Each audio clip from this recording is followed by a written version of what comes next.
తుళ్లూరు మండలం అనంతవరం గ్రామంలో కూటమి ప్రభుత్వం ఏర్పడి సంవత్సర కాలం పూర్తయిన సందర్భంగా సుపరిపాలనలో తొలి అడుగు కార్యక్రమాన్ని నిర్వహించారు.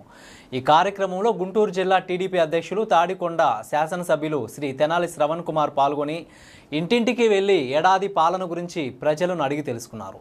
అనంతరం కూటమి ప్రభుత్వం అమలు చేస్తున్న సూపర్ 6 పథకాల గురించి ప్రజలకు వివరించారు. ఈ కార్యక్రమంలో తెలుగుదేశం పార్టీ కార్యకర్తలు పెద్ద ఎత్తున పాల్గొన్నారు.